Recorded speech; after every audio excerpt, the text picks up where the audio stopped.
Bonsoir à tous, installez-vous, bienvenue. Good evening.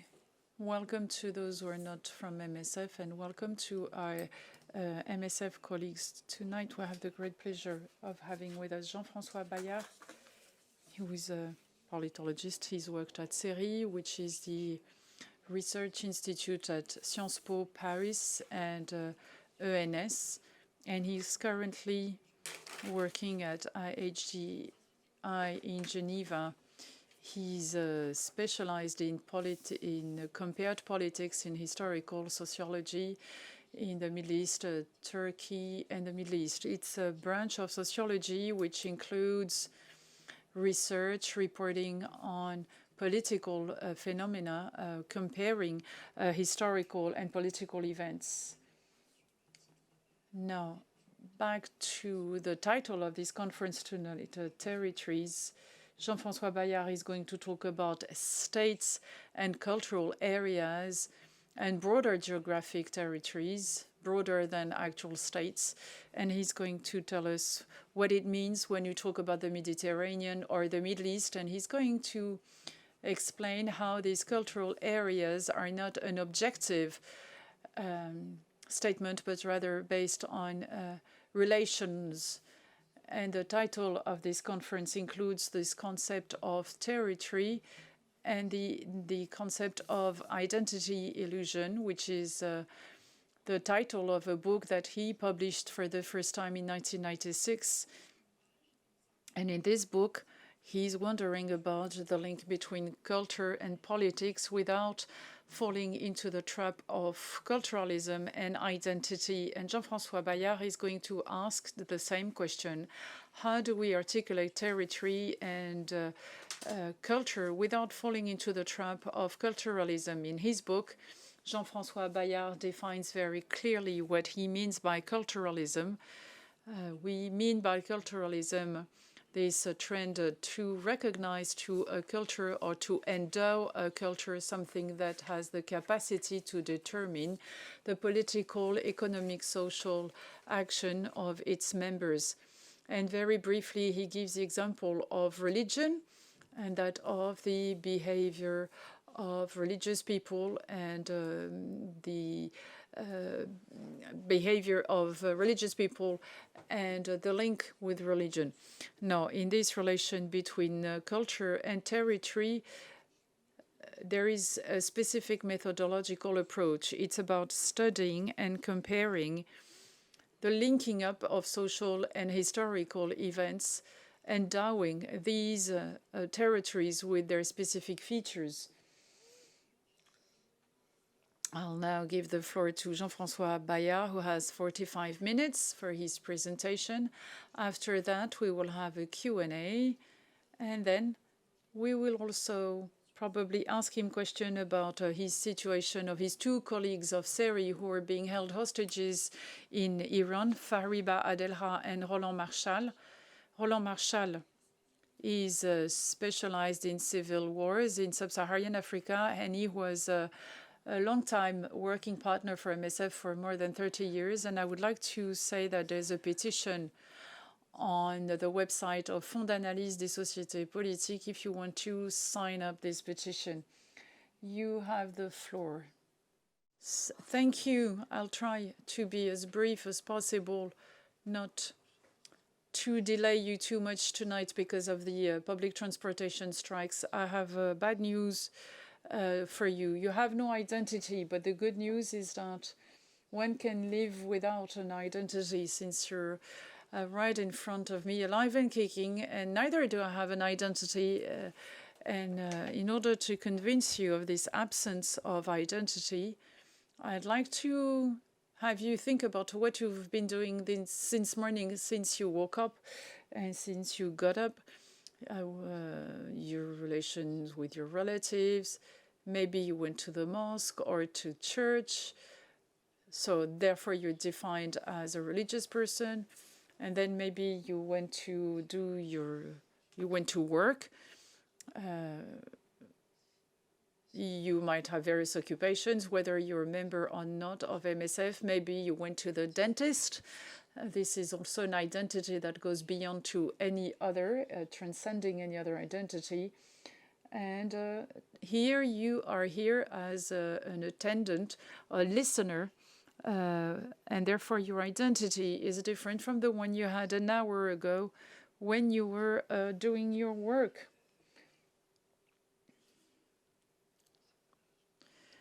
You have an age, and therefore you have a personal history.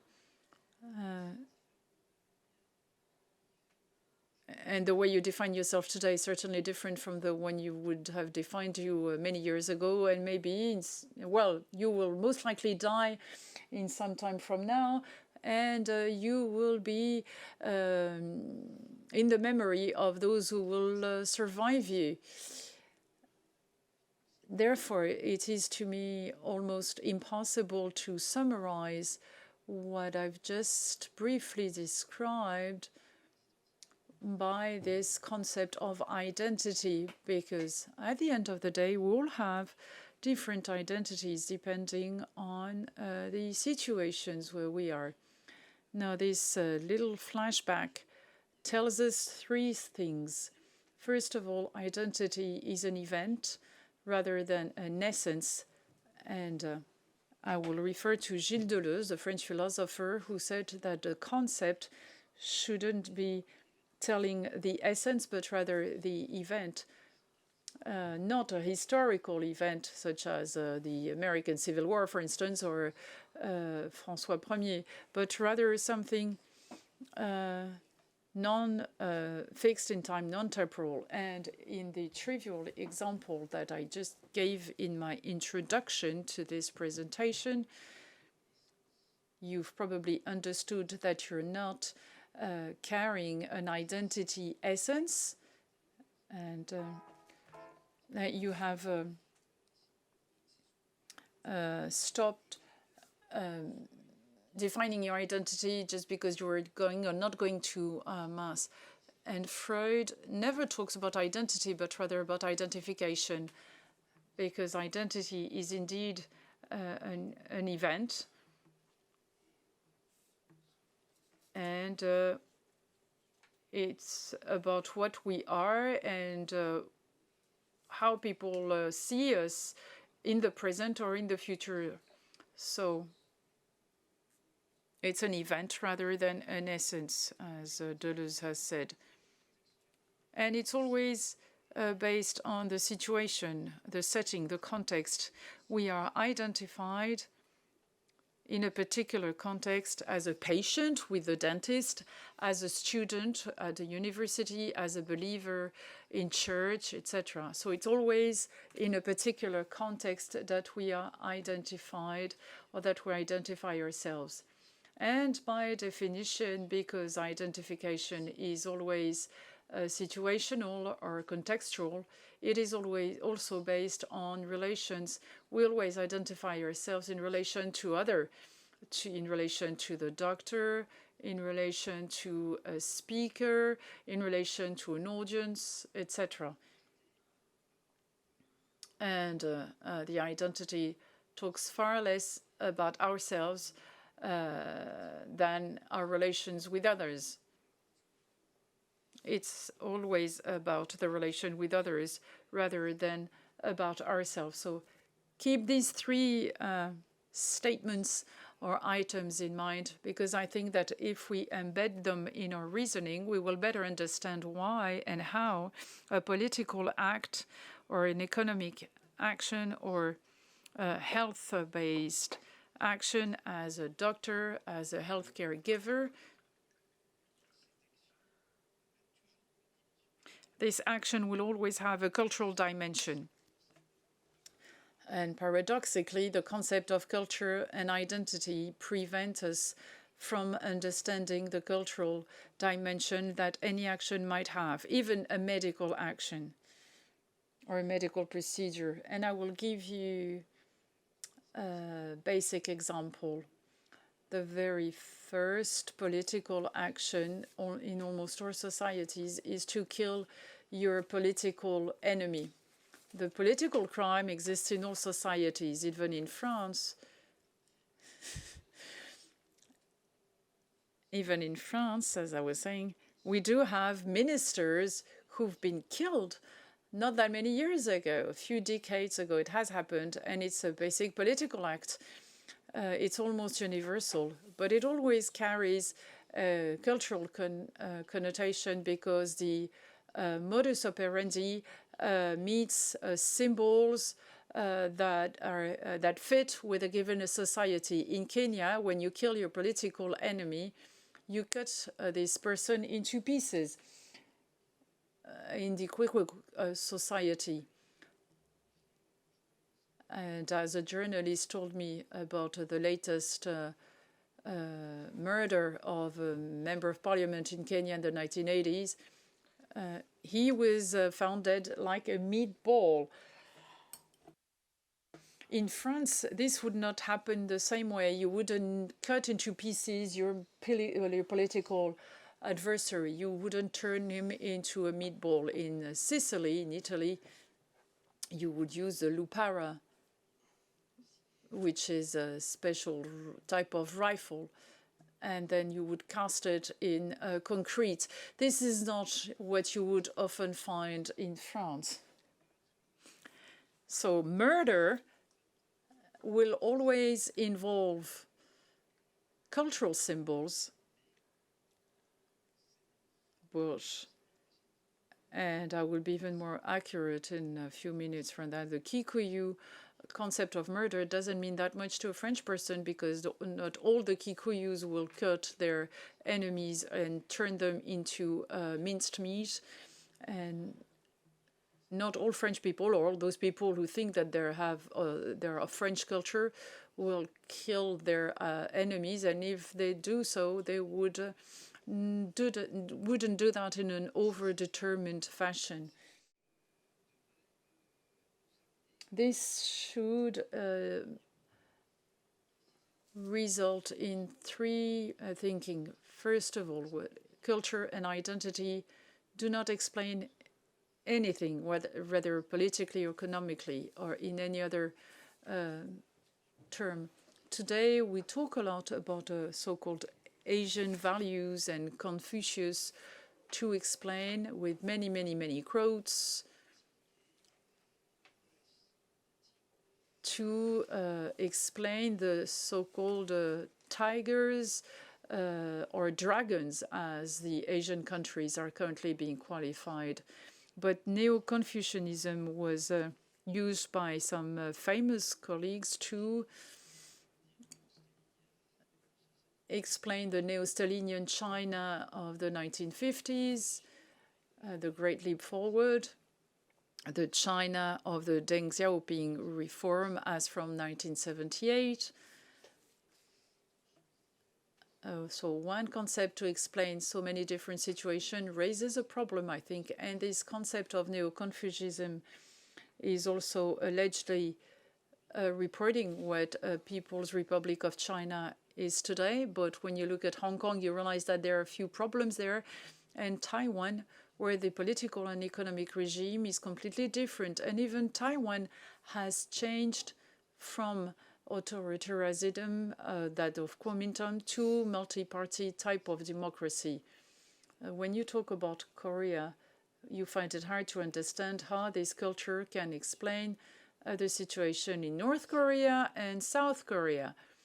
When it comes to Buddhism in Thailand and Myanmar, because Buddhism is a majority religion in these two countries, you find it hard to understand how these two countries have taken so different political courses from the political and economic standpoint.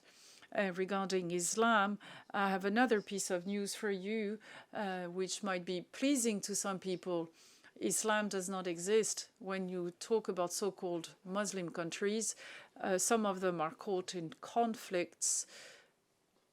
And these are conflicts between Muslim people, and I've worked a lot on so-called Muslim societies. I never met what is called Islam. I met Muslim people, many, and they disagree with one another. The concept of Islam does not account for the political situation in Algeria, for instance. And the political conflict is true for the majority of a Muslim population, which is also under the rule of the army. And you see that there are great divides in some countries with conflicts with the military or political and electoral conflicts as well.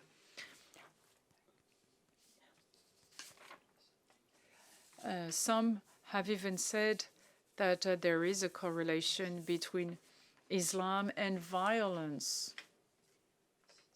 In Oklahoma City, in the 1990s, there was an example of terrorism attack which was plotted by a Christian white supremacist.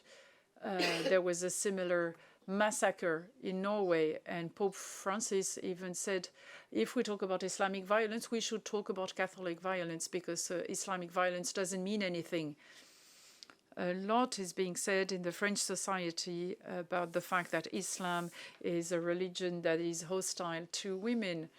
And in a Christian country, Catholic religion, it is well known that there are no feminicide, there is no domestic violence, just like in Spain, and that it is the privilege of Muslim people who are the only ones beating their wives because it's part of their culture. And just like the Chinese love torture, because Chinese torture is part of their culture. Me Too is only for Muslims, and pedophilia is only true for Islamic societies and does not exist in the Catholic Church. So this concept of culture is meaningless to account for political, economic, and sexual phenomena that are at the very heart of our day-to-day news. I'm French. I have French cultural traits, like drinking a lot of red wine and eating a lot of bread and baguettes, but I'm not sure that I have the same political culture as Mrs. Le Pen or Mr. Sarkozy, for the same reason, who claims he's of French identity. I don't think that I have the same identity as these political figures. There are very different ways of being French. You can even be French and vegan. So culture and identity will not explain anything politically, while we know that this is something that is constantly highlighted in the political debate. Second, there is no such thing as primordial or primary identity to qualify so-called ethnic identities to be opposed to identities that are built politically. The belonging to a political party. This is so-called a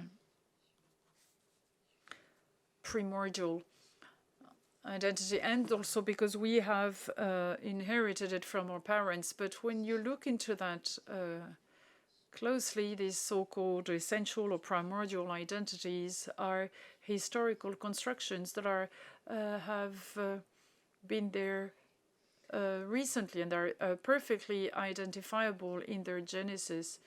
And unlike what is commonly said, ethnicity is a political awareness, and I'm insisting on this. It is a political awareness which is rather recent in sub-Saharan Africa, because just like I've never met in my professional career, I've never met Islam, I've never met Mrs. Ethnicity, and I will never meet the Tutsi or the Hutu ethnicity.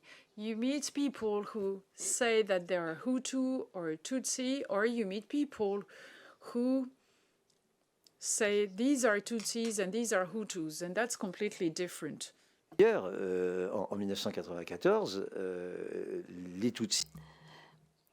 And in 1994, the Hutus disagreed amongst themselves, and so did the Tutsi.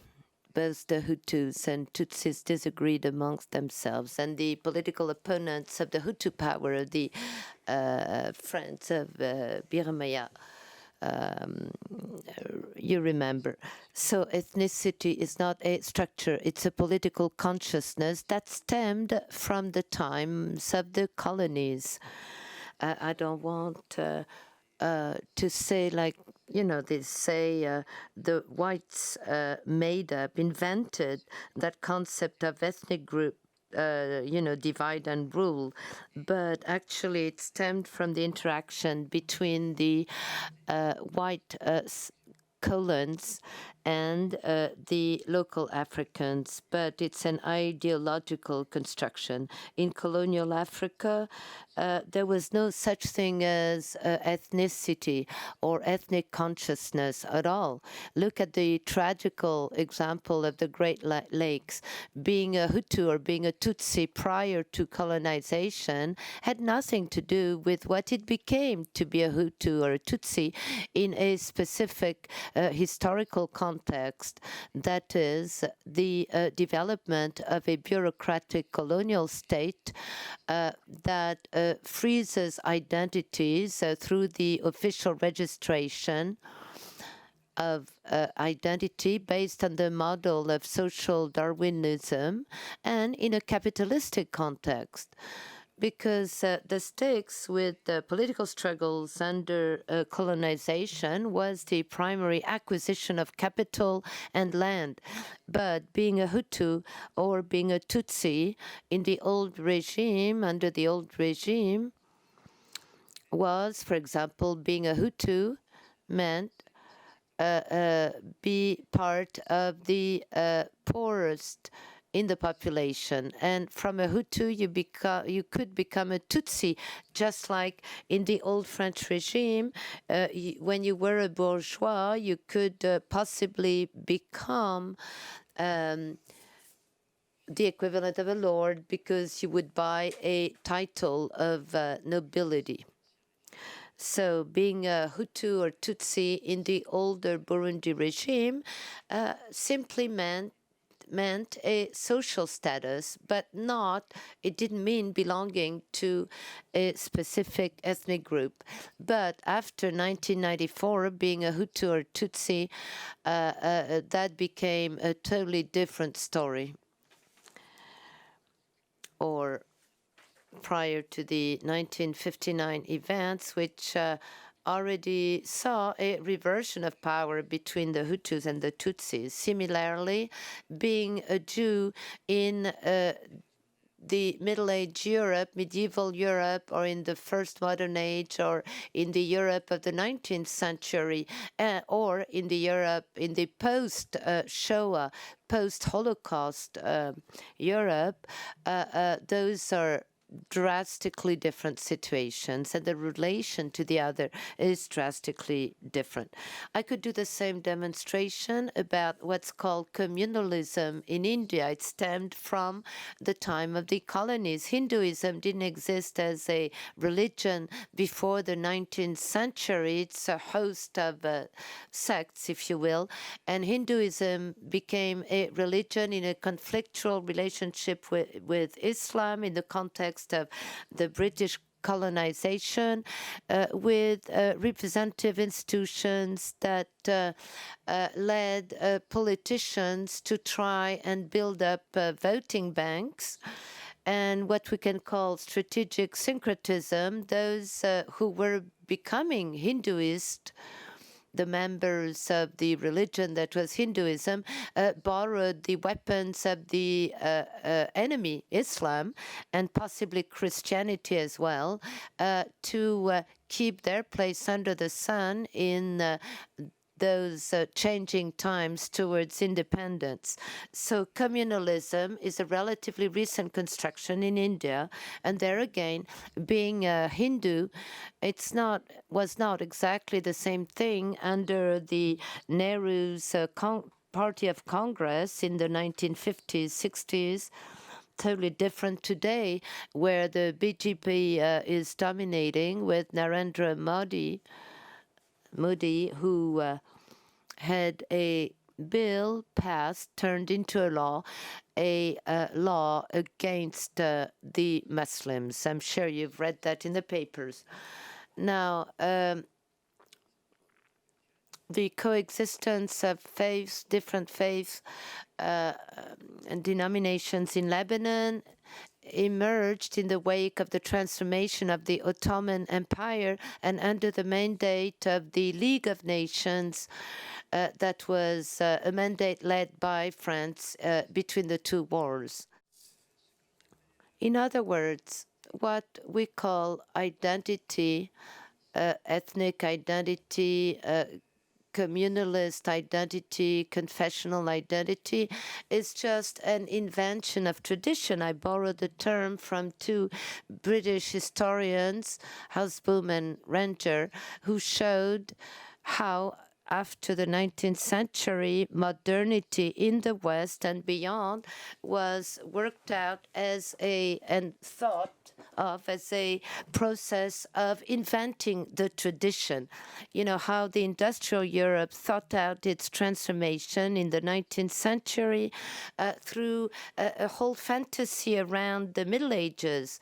Ivanhoe, Notre Dame of Paris, Victor Hugo, Viollet-le-Duc, the architect who restored Notre Dame, or Carcassonne walled city is another reinvention of tradition, beautiful example. If you go to North America, you'll be struck by those neo-Gothic universities built in the 19th century. Same in Vienna, you have buildings that were born from the highly modern urban transformation of Vienna that started in 1870, 1880 with the building of a Greek-like neoclassical parliament building. So that reinvention of tradition and those identities, those cultures are entwined with this process of reinventing tradition. Another anecdotal example, most of you, when you think of Mediterranean cuisine, cooking, you think of tomatoes. And it's true, most people on both shores of the Mediterranean grow and love tomatoes. But do not think that Socrates was doing philosophy while eating tomatoes, because tomato came from Mexico in the 17th century. So that's, you know, even though tomatoes may appear as very traditional in Mediterranean cuisine, cooking, it appeared much later.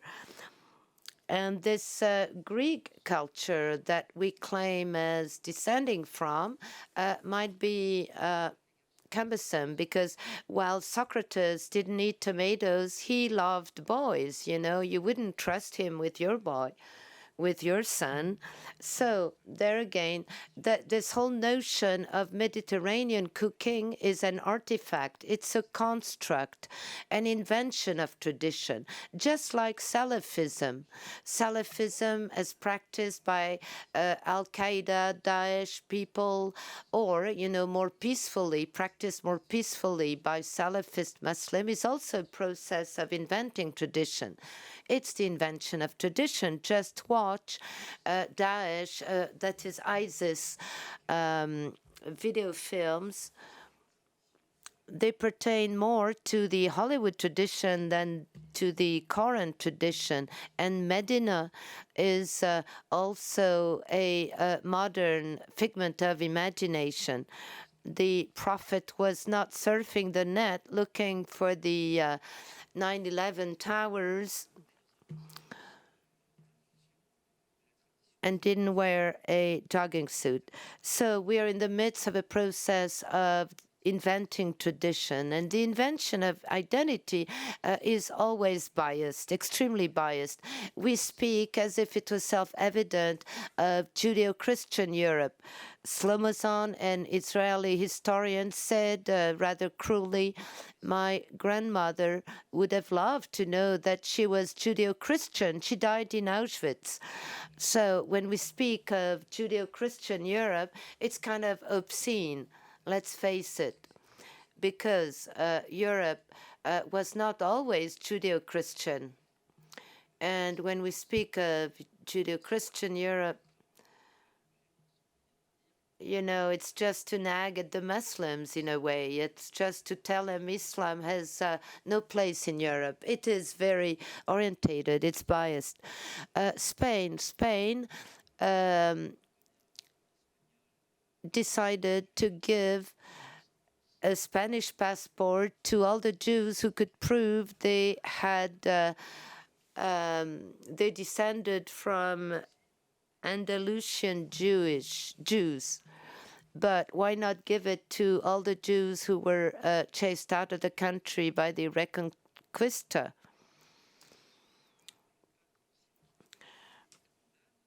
You have someone making speeches with a rosary in his hands. He's a political man, but the Pope Francis doesn't like politicians to claim their Christian identity like that. So it's always biased. It's always highly political when you claim to have this or that identity. It's just an event, but it's not a self-evidence. You also have the logic of complementary descent or inimity. Germaine Tillon used that term. It was also used by Fernand Braudel. In other words, it means that the enemies, they need each other to exist. You know, it's like a number of sad clowns that we see every day in the papers. Israelis versus Palestinians, Hindus versus Muslims, Hutus versus Tutsis, and so on and so on.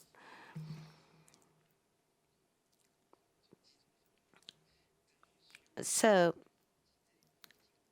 the invention of politically biased identity is always based on a given relationship, and it proceeds via what I would call abridged translation. That's from Freud. You know, in the vortex of our dreams, we operate as, you know, the symbols that we see in our dreams are like an abridged translation. Similarly, with the notion of identity, you have symbols that are abridged translations to reduce the complexity of the society at hand. If you toss a pig carcass in a mosque in India, 2 hours later, you'll have 3,000, 5,000 dead people, casualties, because this will trigger the complementary enmity between the Muslims and the Hindus. All this leads us to my third point. Usually, it's the way the other looks at you that gives you your identity. You're more identified by the gaze of the other rather than you identifying yourself spontaneously in this or those terms. There was a paper by Florence Bourget in Le Monde. It dates back to 2005. She was on a ferry boat going from Marseille to Algiers. She was talking with an Algerian family living in Belgium, and very proudly the father explains to Florence Bourget, the journalist, that he raised his children in a double tradition, double culture, and that his children are Belgian in Belgium and Algerian in Algeria. And then the son, some 20 years old, corrected the father. He said, it's not exactly that. I feel Belgium in Algeria and Algerian in Belgium. That was a nice shortcut, a nice abridged translation of what it is to be identified by the way others look at you. That reminds me of a sentence, a statement by, controversial statement by Sartre. The Jew is a man that others see as a Jew. That's the simple truth. It is anti-Semitism that makes you a Jew. Of course, that was highly controversial, but it's good to keep it in mind, that statement. It refers back to the whole theory of the subject, Sartre, his theory, and it touches the crux of the matter. You know, it is the extreme right that makes the Muslims, by designating them as Muslims, therefore non assimilable, or you know, that cannot be integrated in French society. So it's really, and talking about how we look at people, look at the veil bit. In a country like France, 65 million inhabitants, you might have at the most 10,000 women wearing the veil. So it's a secondary practice statistically and socially, and yet it triggered a lot of hysteria, and it was a topic of many public discussions, as if we didn't have bigger problems in France, like industrial dislocation and high unemployment. You know, is that really the biggest problem we have in France? It's a crazy, abridged translation, and it refers back to the process of the invention of secularity, laïcité, the French laïcité. You know, in 1905, they talk of a secular republic, but the term secularity only popped up in the 1930s, not in the law of 1905, and the French Republic is secular constitutionally only since 1945, 1946. The Fourth Republic was not secular. So the secular delusion is yet a beautiful example of the invention of the Republican tradition. And as always, the mullahs of secularity push it a bit further. Aristide Briand and all the great Republicans of the Third Republic, such as Gambetta and so on and so forth, talked of a transactional republic. They disputed, they said they were not adamant when Manuel Valls said he was adamant with secularity. And then it's ironical to see the proponents of secularity claiming to defend Muslim women from themselves,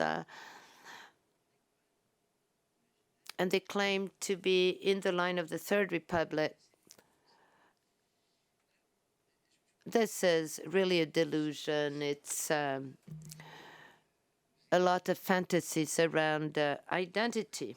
Well, all that can probably help us to rethink the notions of identity, culture, and the so-called cultural areas, which used to be called civilizations, that we tend to define as essentialist: Arabo-Muslim countries, Black Africa, Latin America, Asia, and so on.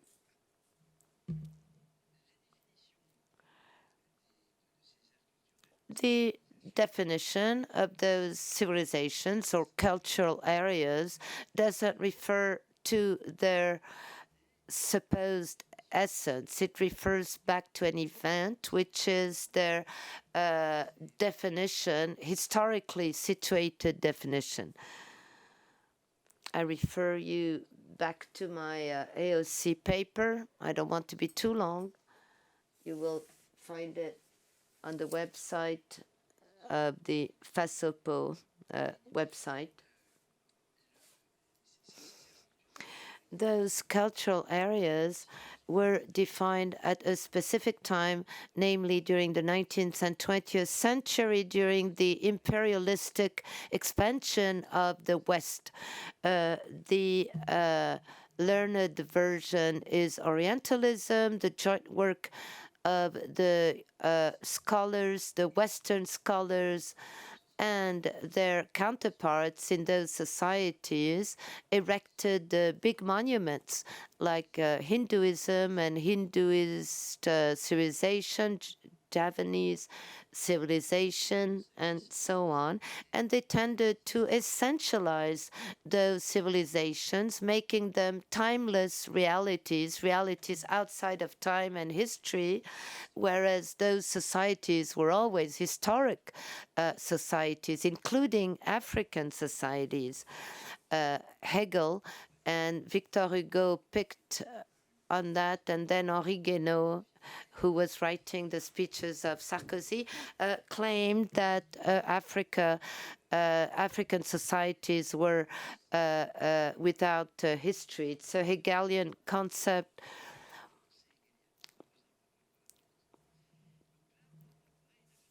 Although it's been highly disputed. So sub-Saharan Africa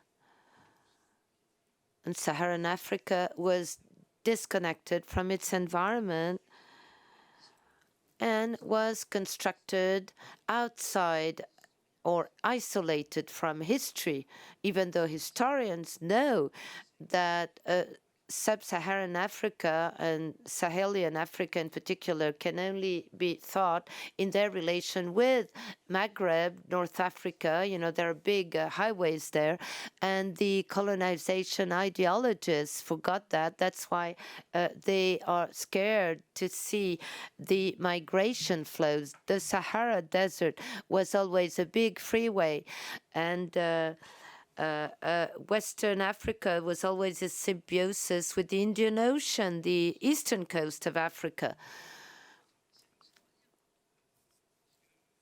A toujours vécu en symbiose.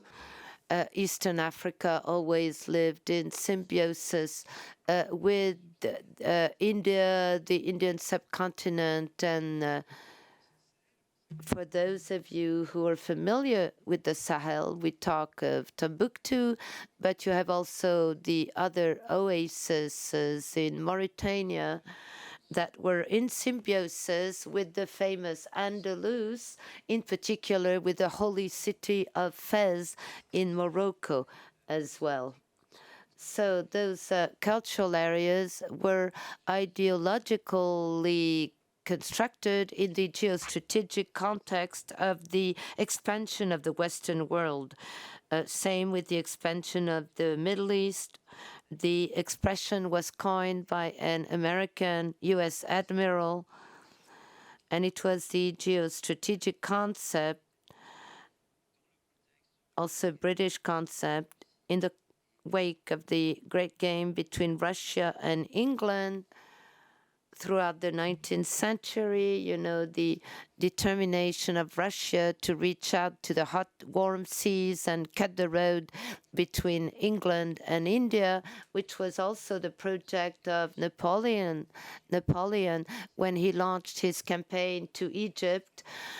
And it's also the whole issue around oil resources. And the Middle East, by the way, has had very fluctuating borders.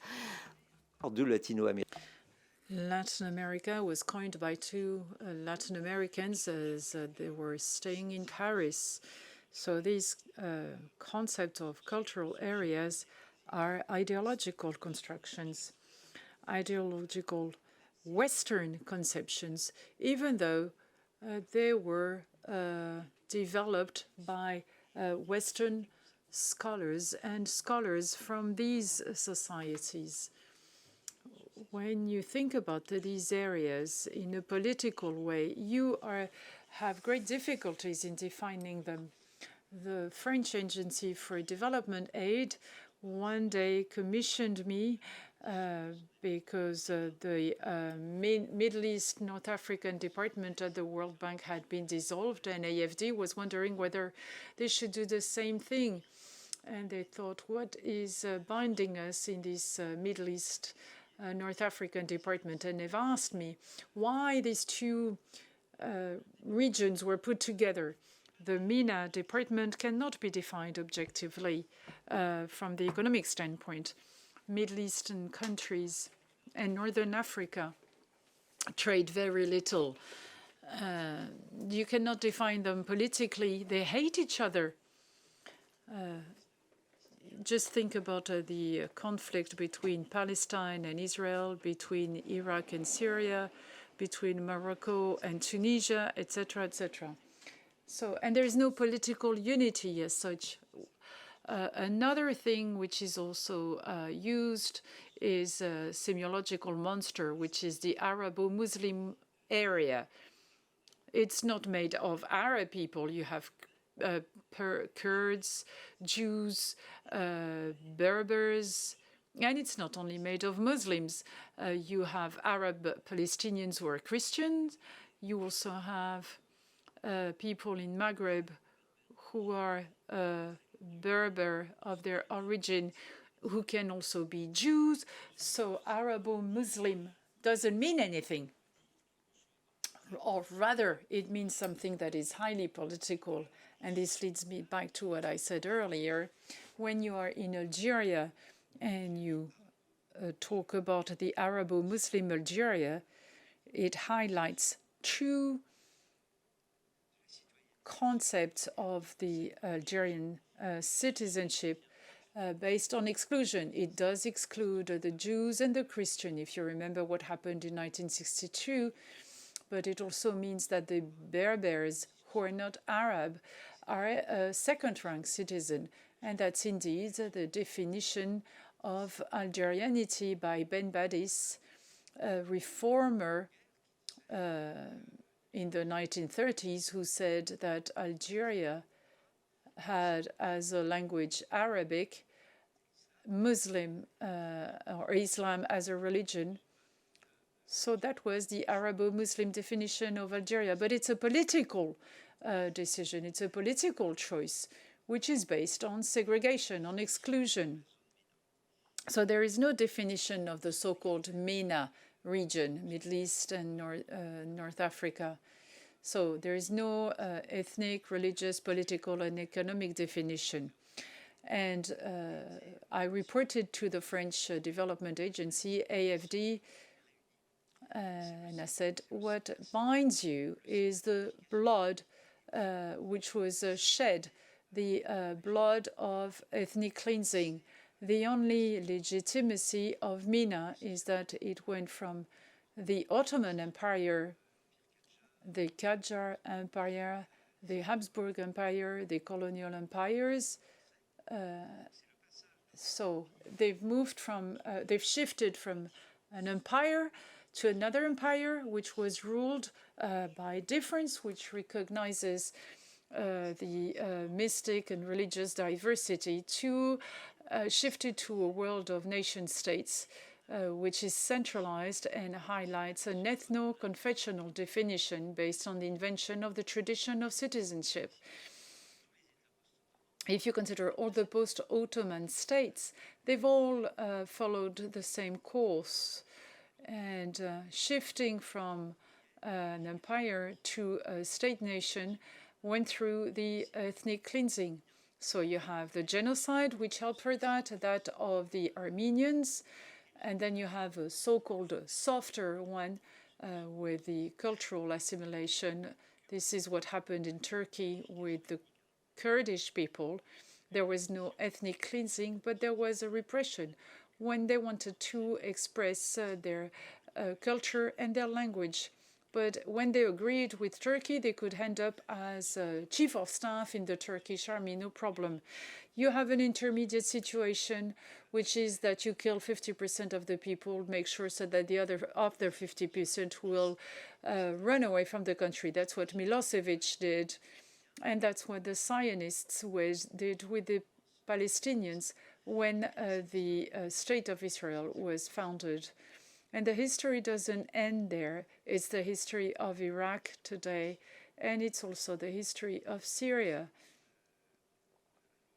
So we are on the only common denominator in MENA is that they've moved from an empire type of state to a nation state through ethnic cleansing to highlight an ethno-religious type of citizenship. Well, religion is a political construction, and sometimes you're faced with a paradox, like the Bulgarian Communist Party, which after the Second World War did repress the Orthodox Church and then used this same church to rule the country, making the Bulgarians the true Orthodox people, the true Bulgarian people, as opposed to the Turkish minorities in the country in the 1980s. So you have several variations of ethnic cleansing based on the so-called gene concept of citizenship. And finally, and this leads me to my final provocative statement, maybe, the final trigger for discussion. And we're faced with a riddle. If we are talking about an identity which is being invented, how is it that it works so well? How is it that the rationale behind this identity and culture did work out pretty well? I will invite you to think about the last 2 centuries of our world and think of it as a triangle system which goes against all the obvious statements that are used as a basis of political sciences and of the political public debate nowadays. It seems that there is a balanced type of relation between the nation states that are there with their sovereignty in the context of globalization and identity. And identity is being challenged by globalization, just like sovereignty over, just like the sovereignty of our states and that of national identity. We think these 3 terms of this equation as if it would balance out globalization against the state, and simultaneously globalization opposes our identity. I think just like in a Copernican way, Copernic type of reasoning. These 3 things go together. What we call globalization, which is in fact a series of integration waves that can be in a contradiction with one another. You have financial globalization, trading globalization, labor globalization, scientific globalization. There is religious globalization with these Pentecostist type of gospels and different groups, religious groups that are expanding, but also the nation state, as from the 19th century, started to become universal. In 1848 is the spring of the people, and it's also the triumph of free trade. 1989 is the fall of the Soviet Union, which has led to highly nationalistic nation states. And the third paradox is the ideology of this globalization, and identity or culturalism,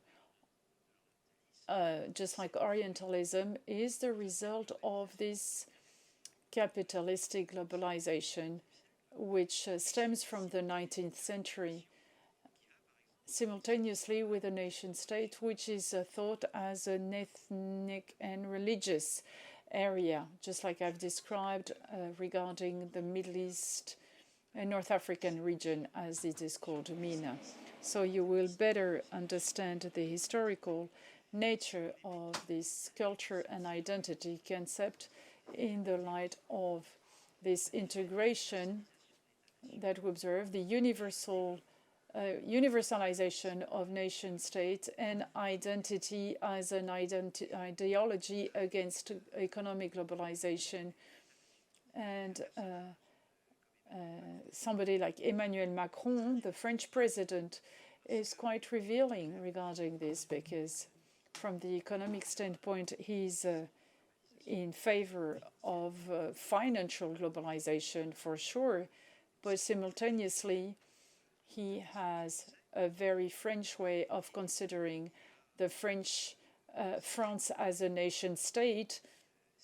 And during his campaign, he did celebrate Joan of Arc, and he went to Puy du Fou, which is a national theme park celebrating the French identity. And when it comes to migration, his policy is certainly tougher than that of Nicolas Sarkozy. So Emmanuel Macron is also embodying this triangle: globalization, economic and financial globalization, the maintenance of the nation state, a bit like Louis XIV, and highlighting our national identity. So we have to think this of this as a triangle concept to better understand why I dislike to call culture of our identity. Thank you for this presentation, which was very accurate. I leave it up now to the floor. Anybody would like to ask a question with a microphone, please?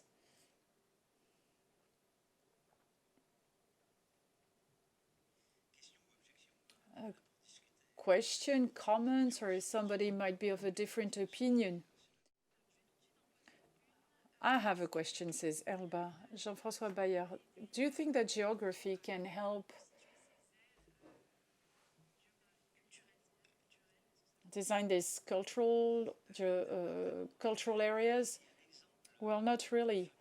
One famous example is that of the Mediterranean.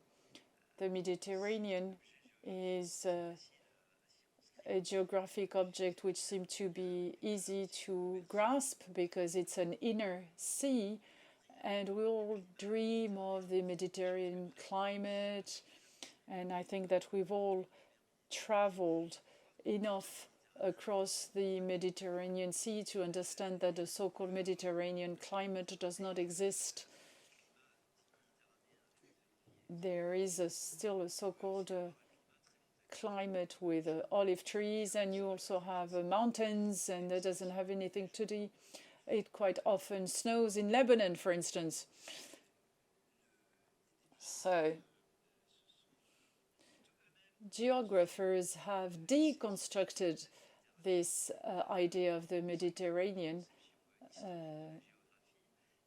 based on a historical view of geography of Mediterranean. The Mediterranean was only defined through trade, cabotage trading. So it's an area where there's a lot of circulation, and you can only understand the Mediterranean only because it has connection with the Sahara, with what is called the interior Asia, Iran, etc., or the Silk Road. The Mediterranean is an area of trade and exchanges, which has resulted in an ideological construction which is always politically biased. The Nazis were claimant of a certain concept of the Mediterranean and claiming that the Greek aesthetic was their climax, and they've killed so many people from the Mediterranean. The Jews from Algeria who found shelter in France after the War of Independence of Algeria were perceived as Jews and not as French nor as Algerian. I'm not sure that today we would give to St. Augustine a Schengen visa St. Augustine was born in Algeria, even though it might seem a bit anachronic, but it is true. So the geographic areas and spaces are always constructed ideologically and politically constructed, that is. So it's the French imagination to think that there is a natural border.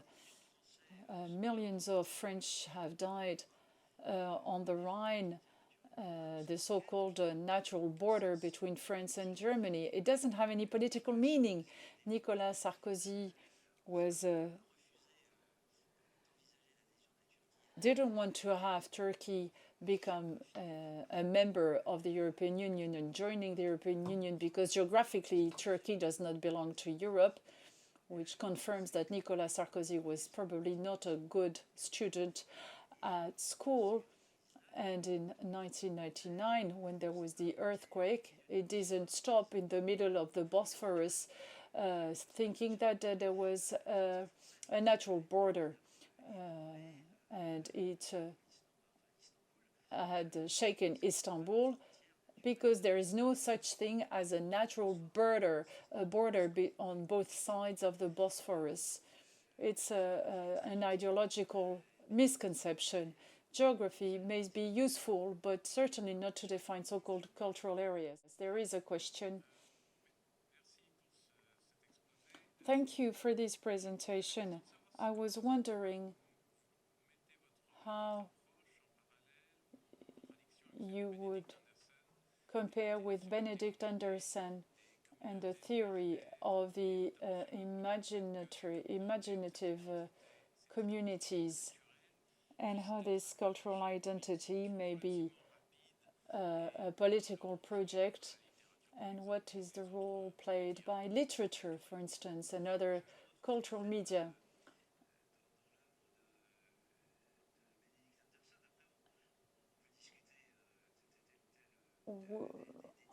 I would agree with Anderson. Basically, I agree with her conception of nation 100%. And I would, in particular, agree with her concept of the capitalistic view of the nation and the role of printing and of the mass media to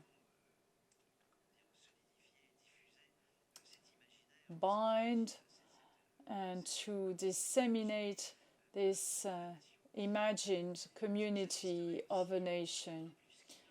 And more than he does, I must say that I haven't read his book since a long time, but just like many people, I've had some Marxist background. I would talk about a primitive cumulation of capital, and I think that in this shift from the empire to the nation state and the definition of citizenship, which is defined in an ethnic and religious fashion, the concept of the real estate is absolutely key, and you cannot understand ethnic cleansing in Eastern Mediterranean if you don't think about this, having access to the land. The Armenian genocide was based on the grounds of trade. Muslims in 1913, 1915 only had 8% of the capital of the Ottoman Empire, so the Armenian genocide was not based on identity. It was a political act because the Muslim Ottomans, in this concept of dismantling of the empire, considered that they had their backs to the wall and that if they could not expand their territory in a homogeneous way from the religious viewpoint, they would be the victim of what had happened to their counterparts in the Balkans, that is ethnic cleansing. But there was also an economic ground to this genocide, which was access to the land. And today, capitalism in Turkey is based on a huge embezzlement and grabbing of land, misappropriation of land.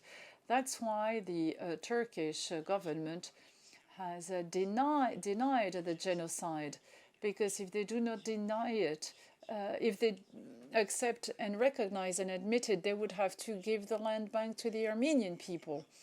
So today, in the Sahel, it's not a war based on identity. Jihad is a political war, but it's also, first and foremost, a social war.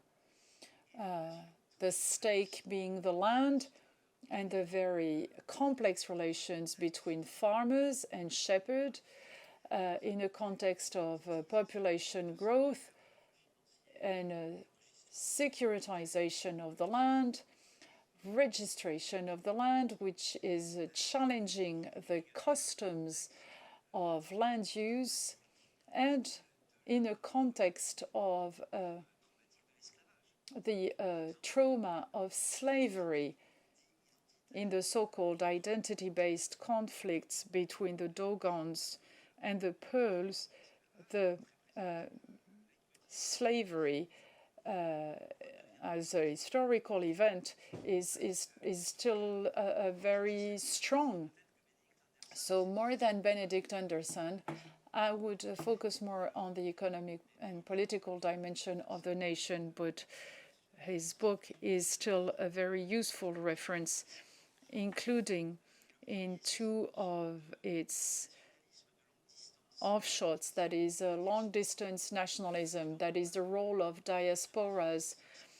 And this is very visible with the Tamil, the Sikhs, and the Irish.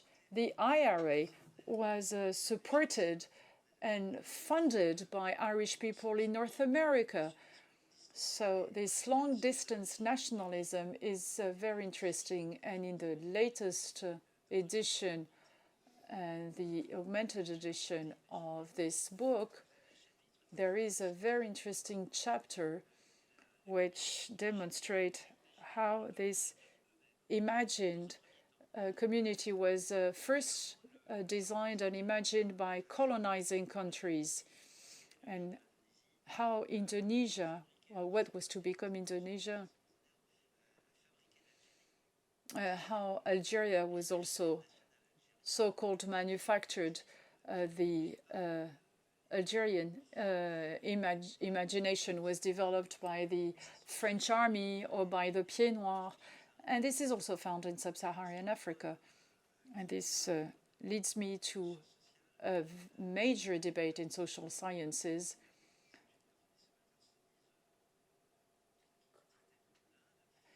Particularly in the studies on India.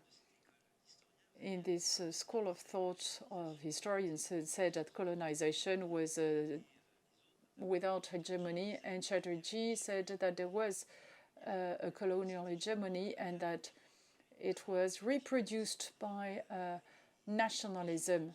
And I think that Chatterjee is right, and that the so-called nation, imagined community, is the product of colonization. I have a question. Thank you for your presentation.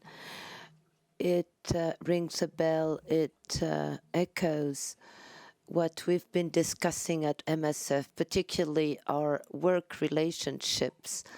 Something that keeps recurring are intercultural differences and the problems it may generate in the working relationships. I'm sorry to be so down to earth, but intuitively, when we discuss that, I think we cannot boil down any conflicts to differences, cultural differences, the fact that we come from different countries. It's depolitizing, I feel, and it doesn't help us improve on our work practices. But it's hard for me to formulate it further.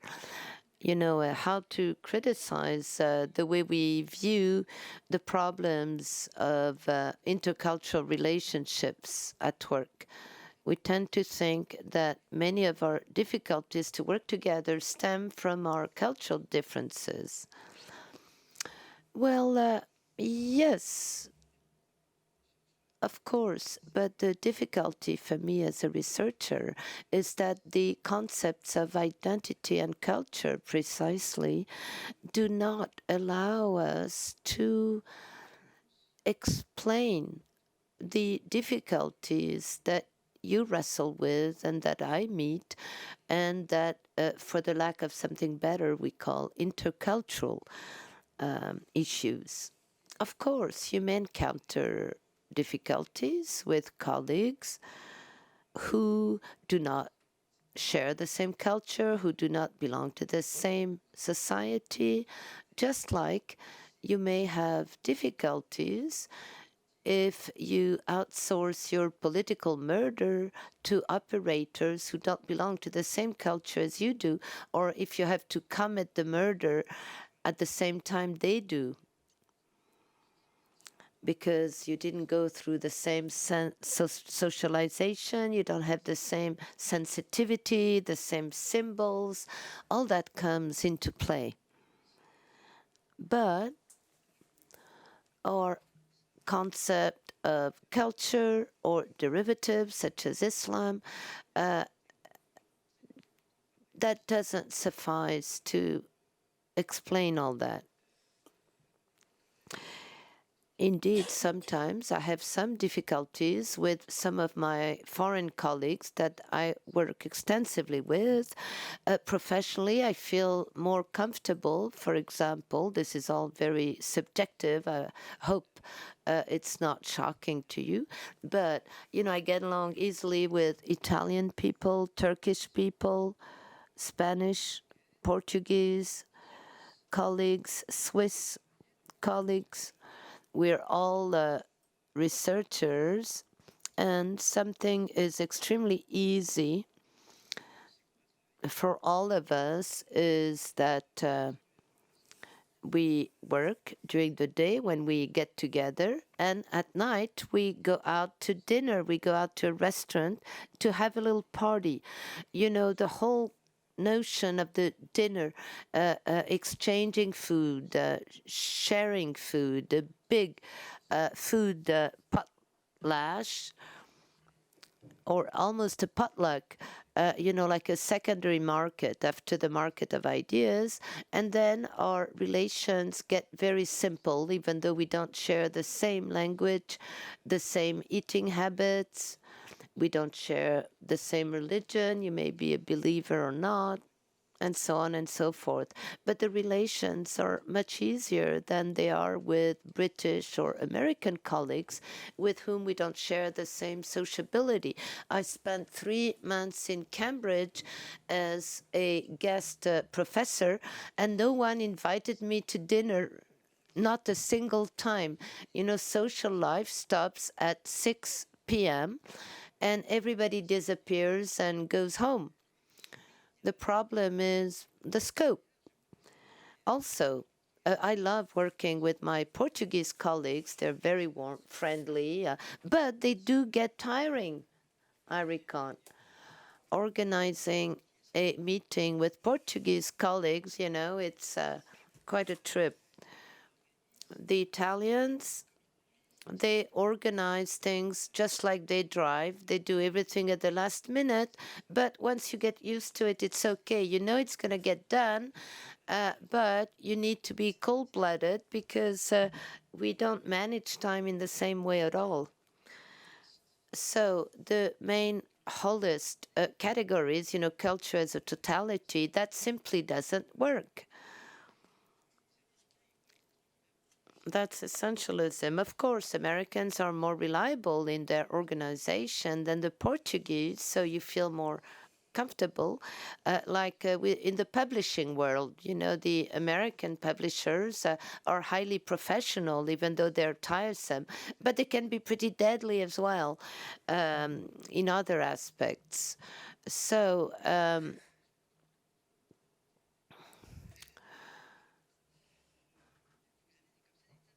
So you have kind of breaks in those patterns. And the difficulty lies in recognizing that this cultural dimension does exist at work. If you're a doctor in the Middle East or sub-Saharan Africa, I imagine you'll be faced with body representations that differ from yours.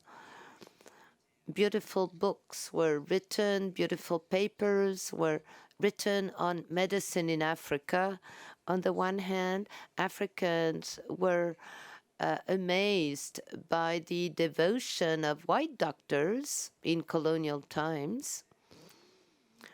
Their abnegation, they were very efficient with their healthcare, but they were also terrifying, those doctors, because they were in contact with body fluids, blood, sperm, which are the substances of the invisible world.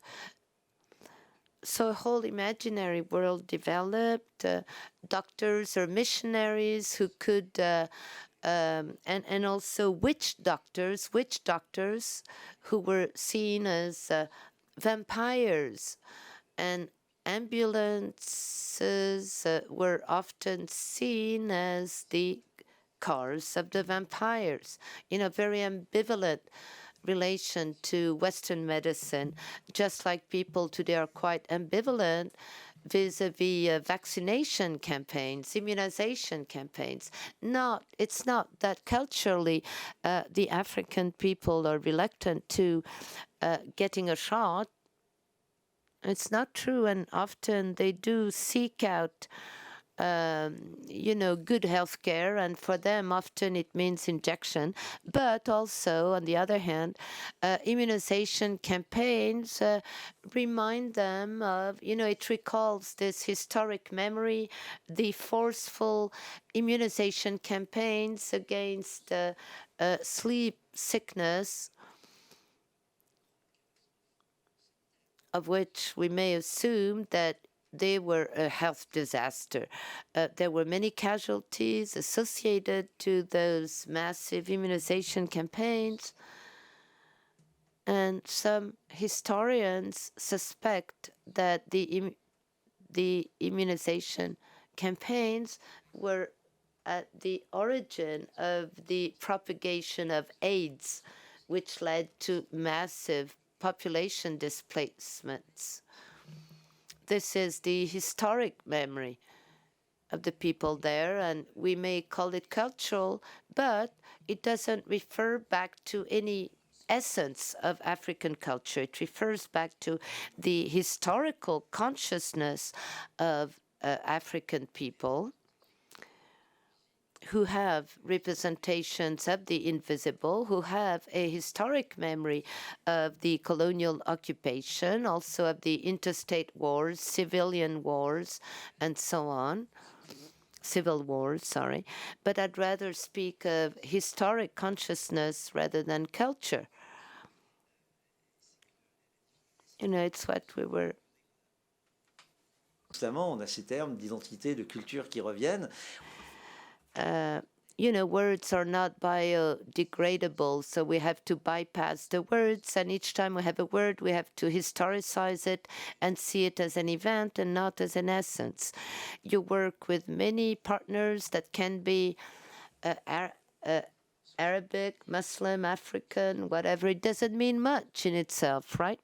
Between an African villager in Congo and Côte d'Ivoire, they differ greatly, and between an Ivory Coast villager and an Ivory Coast professor, they may share some common cultural dimension.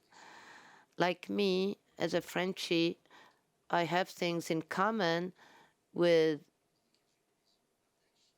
villagers where I have my country house in southern France. But then there are things that are different between them and me. My feeling is that it's a way to flatten out or hide difficulties, that may be actually a political disagreement about what we do. Well, the invention of culture, the invention of tradition is always politically tainted. If you have a professional relationship with an African colleague, for example, he might cling to his African culture, telling you, you don't understand, it's our culture, you know, the authoritative argument. You're white, I'm black, so I know my own culture better than you do. Just like regarding homosexuality, for example, you have people such as late Mugabe in Zimbabwe or Museveni in Uganda saying homosexuality does not belong to African tradition. It's crazy to think that the Africans don't live on the same planet we do, you know, so homosexuality does not exist in Africa. It's a white thing that was brought to us by colonization. Yet, of course, you have many Africans who sexually define themselves as being LGBT and who have LGBT claims. Now, are they less African because they claim their LGBT identity, because they claim their sexual orientation? Are the Africans less African because they're Christians? You know, some of them became Christianized in the 15th, 17th century, rather, or in the early 18th century, or even more recently. Is an African less African because he says he's a communist or liberal or multi-party?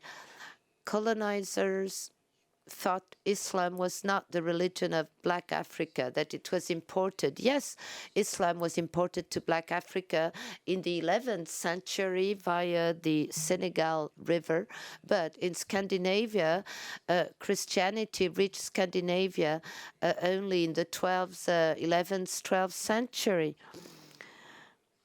Are they alienated, the Scandinavians, because today they are Christians? No. So it's both history and politics. You explained to us that religions are more or less tolerant depending on the time, that geography is a construction. But don't we have a major factor of cultural differentiation, which is language simply? Language, it can be a barrier to understanding, but many people say language is a way to describe and think the world. Doesn't that make for a difference in understanding and seeing and doing? Fundamental differences explaining, accounting for major cultural tensions in the world. I agree with what you say for the main part. Indeed, you're right. Language is absolutely key in the way we view and understand the world and in the way we express it. That's why I think it's always better to write in the language in which you dream and think, rather than writing in Pig Latin or bad English, globish, global English, globalish. But you said it all. You know, we talk a great deal of the biodiversity, diversity of species, but the diversity in language is key for the future of mankind. But, you know, even if you share the same language, you can hate each other. In the Middle Ages, the Christians fought in Latin. Croatians and the Serbs fought in Serbo-Croatian. I know the alphabet differs. You have Cyrillic and Latin alphabet, and the Arabs fight amongst themselves in Arabic. And the Chinese killed each other in communist China in Chinese. The Koreans hate each other in Korean, between the North and the South Korea. So language cannot explain concord or conflict alone. You have also alliance between peoples who don't speak the same language, and you have multilingualism. If we were caught in an identity essence, we would speak the same kind of French as the Gaulois, the Gaul inhabitants, except it was not the same language, but the same language as our King Francis I, which we can understand pretty much. The French spoken in Paris suburbs cannot be understood by some French people today. So language is something alive that reinvents itself every day. Also, it's you have the generation gap. I'm older than you. I learned how to write with a quill, with a fountain pen, and now in a computer. And I don't speak the same language today, the same kind of French as I did when I was 20 years old. I don't write in the same fashion. I started writing in the 70s. I continue writing, and I don't write the same kind of French today as when I started my career. And then you have multilingualism. Most people on Earth, I know the French are an exception, but even the French can be led to speaking several languages, more or less fluently, but we usually speak French and then some functional basic English for work mainly, but many of us may also have another language, mother tongue or other or father tongue. Many French people were born from parents not belonging to the same culture. You may very well speak a language that you've acquired by studying and that you practice professionally. It's not my case, but some people do that very well. We were speaking earlier of that colleague of the International Red Cross Committee in Kigali in 1994. His son was one of my students. He was in dysglossia. That is, he was mixing all the languages together. When he writes me an email in the same sentence, he uses English, French, Spanish, and sometimes German as well. And he doesn't do that because he wants to appear as a dandy or to be chic. No, he speaks Spanish to his mother, French to his father.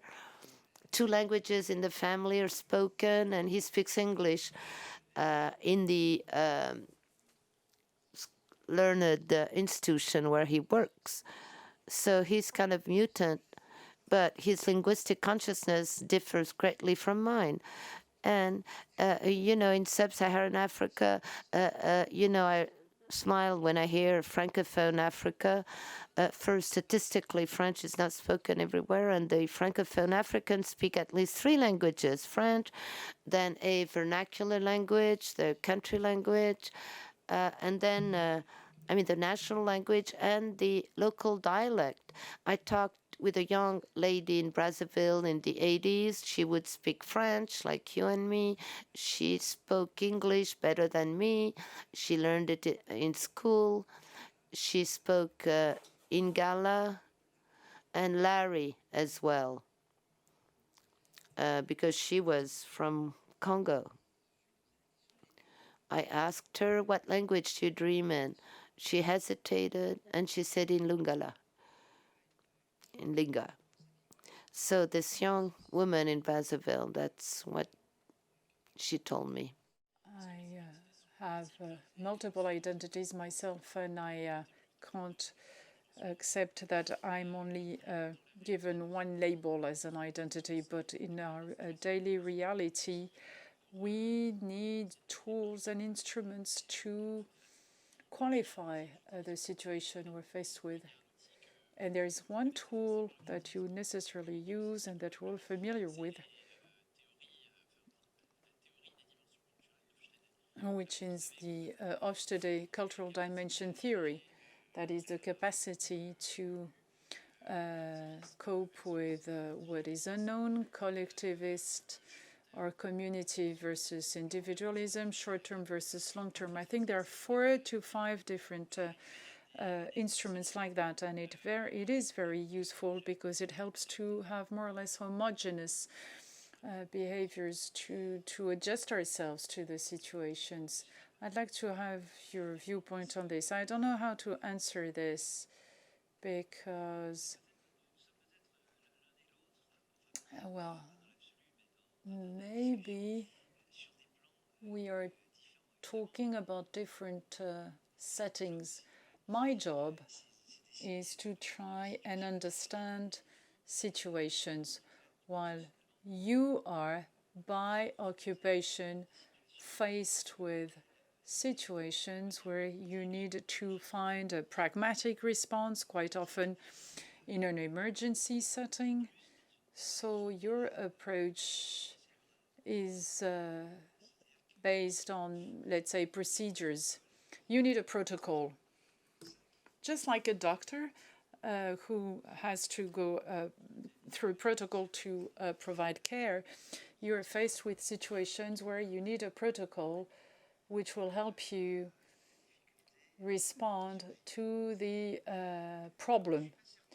And I am not sure that I would have the same protocol myself. I think that if I were to be in a situation where I would need to respond quickly, the first question I would ask myself is, what about the history of the situation I'm faced with? I will take an example which crosses my mind and which I think has little to do with your daily activities. You remember maybe that a few years ago,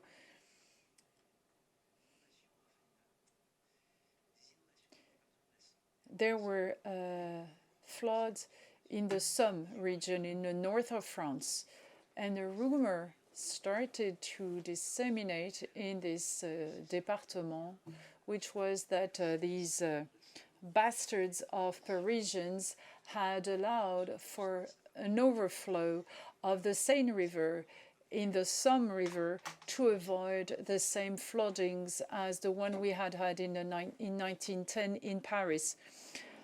But there is no way it could have happened. There have never been any tanks discharging water from the Seine River to the Somme River. So it was just technically impossible. And the explication of the floodings was very basic. It was heavy rain, 2 heavy rains. But the interesting thing was, why such a rumor? In a Cartesian society like France, you can still have these rumors, such as vampires, as the ones I was talking about in sub-Saharan Africa. And historians have started to work on this history of the 2 rivers, the Seine and the Somme River. And they came with this assumption, which was that the Somme had never recovered from the First World War battles and fights, that there were people in the region were frustrated, disillusioned, felt that they had been abandoned by Paris, by the government. The bombing of Abbeville in the Second World War was absolutely terrible. And of course, to a certain extent, one might think that the high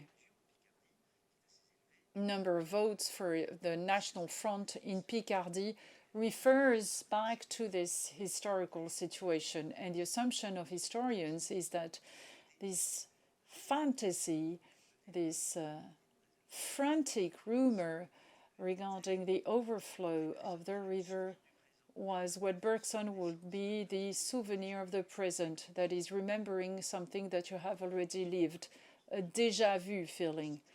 We've all experienced this déjà vu feeling, so that the trauma memory, where the present will overlap with the history. The trauma memory of the Armenian genocide and that of the Shoah, and the traumatic memory of the First World War. And I think that in all societies you have a memory which is that of your local village. In my village in Ardèche is Chauzon. On the other side of the river Ardèche, 500 meters away from us, there is another village, which is Pradon. And these two villages have been fighting each other. And only the presence of the person from Paris can help to reunite these two villages. So you have the history of old conflicts, Protestants against Catholic. It's very present in the Vivarais region. And I think that in Africa, in the Middle East, etc., it's the same thing. When you're in a town, in a village, or in a rural area, there is a history. There is this historical memory which will account for alliances, reluctances, the vaccination campaigns, for instance. It will explain the conflicts related to land property. So it's rather the history of society that I would be using as a tool. And what I would call the historical terroir, the French terroir, as we call it, the local territories. Terroir is a word used in winemaking, and it's defined by a centimeter surface.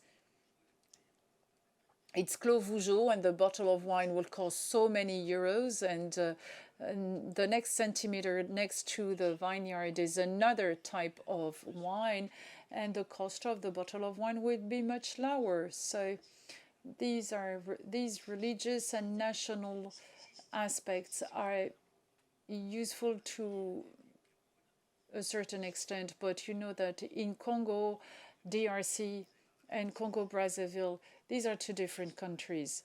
These countries have a different political style, different politics. The language is not the same. The attitudes are different. And once you've understood this opposition, that was between Congo, Brazzaville, and Cameroon. In Cameroon, depending on the regions where you are, you have to understand the local communities, the local territories. So these are my protocols, the history. So you will encourage us to consider the trajectory of situations, and I'm thinking about our work in the field. That is something that we will understand. Would you encourage or discourage us to try and understand better the culture of the places and the settings where we work? Or would you encourage it to look at it from the viewpoint of relation, situation? Or are we wrong when we start to get interested in the local culture as a cause of? As a cause, yes. You have to get interested in culture. We are all so-called cultural animals. And Michel de Certeau, a French great historian, said, well, culture refers to two different things. There's the culture you get from your parents, your relative, the social life.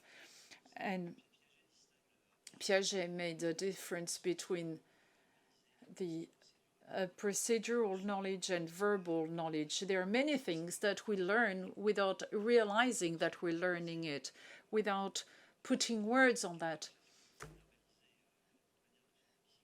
If you try to put some words on the way you ride your bicycle, then you fall. It's just a procedure. You've learned, and you've learned how to eat as a child, use a fork, use a knife. It's not something that you have learned to do with words. And so there's whole culture that we have learned, so much so that religious French Muslim women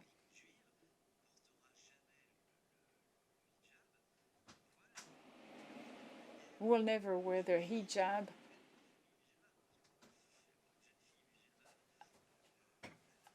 the same way as another French young woman who's a Christian or a Jew. So they will never have the same body language. They will never have the same way to wear the scarf as others.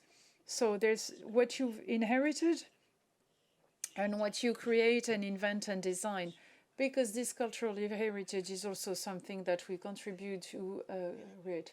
We have inherited from Michel de Montaigne. It's part of our general culture, but the way you read Montaigne today is not the way it was read by our parents or grandparents or our forefathers in the 16th century. There is a whole different way of reading it.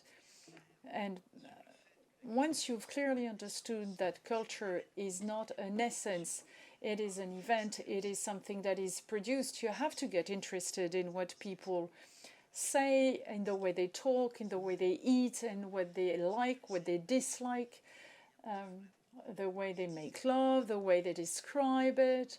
All this is important. All this is part of this cultural dimension, which is produced by each and everyone. It's not only the elite's culture.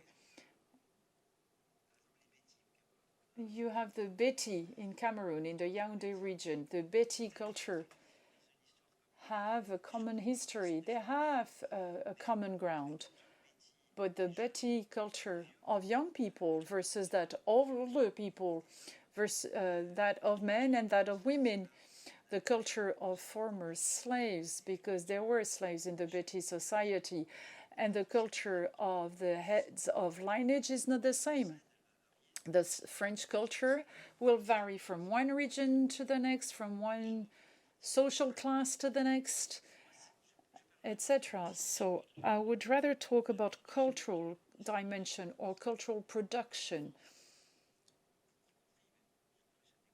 And I'm sure that I'm preaching to convinced people. I think I would be a good doctor,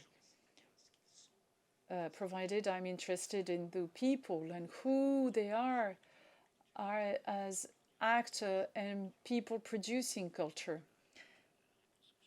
That's the tentative answer I would give. You've talked about cultural dimension. What about the universal culture? What about the relation between universal and singular? Oh, that's a typical question for the A-level tests in French baccalaureate.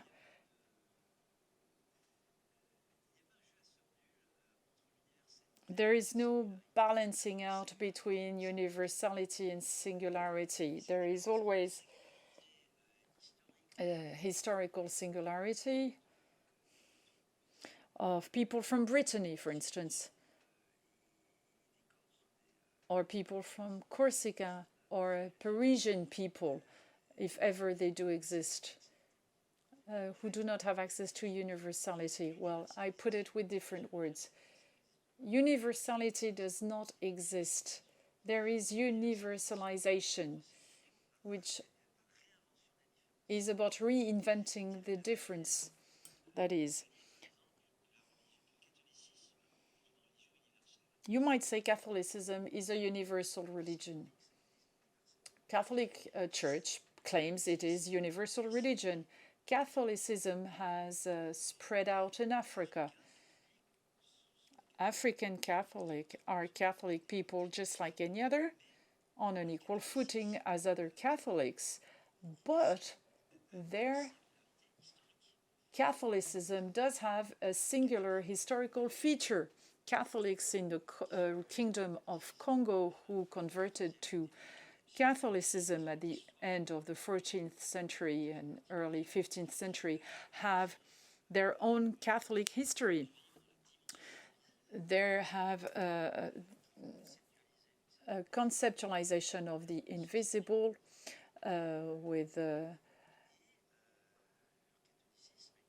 is related to the art of which is, it doesn't make them less Catholic.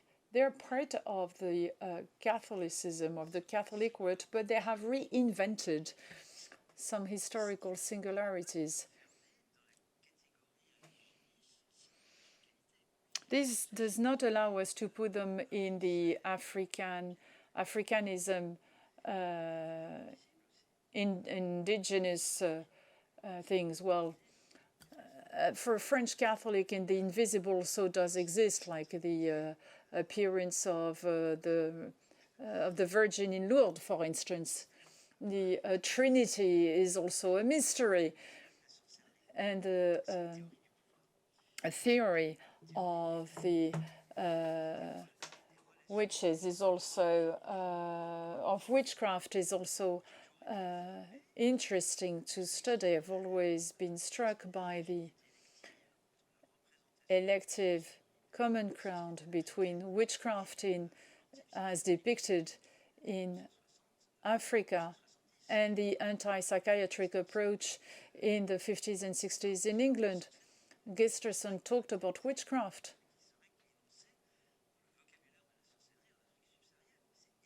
And it is exactly the same type of relation between the mother and the child, the way it is described.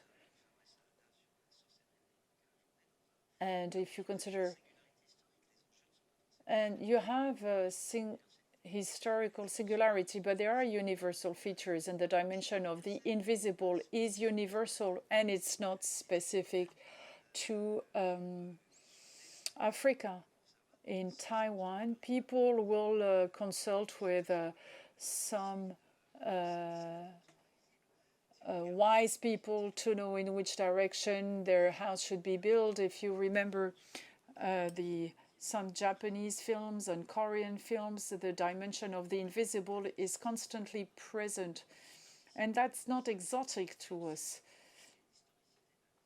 There is a history of the invisible which varies from one society to the next, but this invisible does exist everywhere. And neoliberalism has been reinvented by one society to the next, and what is done by the Communist Party in China, neoliberalism has little to do with neoliberalism in North America or in France.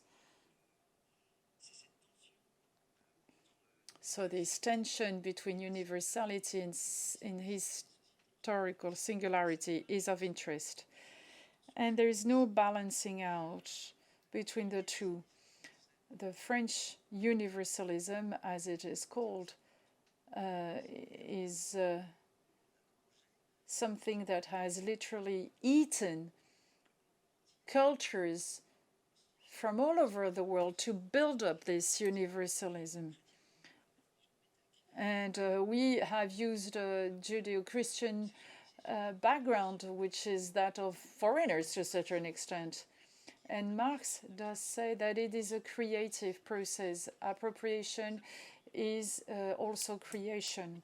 When we grab, we buy in or factor in or take in our culture the other cooking tradition. We've developed a culture.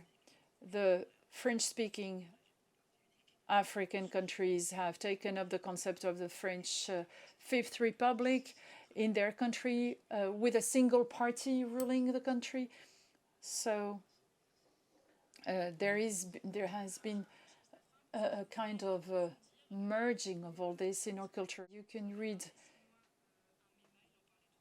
an article written by Jean-François Bayart, which is L'État in Africa, the politique du ventre, l'illusion identitaire that I mentioned in the beginning, Islam républicain, and for the crash, there is Nicolas Mario's conference, which is now online on our website. And in this conference, Nicolas Mario was presenting two different approaches to mass violence, the culturalist and the situational approach, in the same way of what we've heard from Mr. Bayart. Thank you very much, Jean-François Bayart. We're very pleased to have you with us tonight.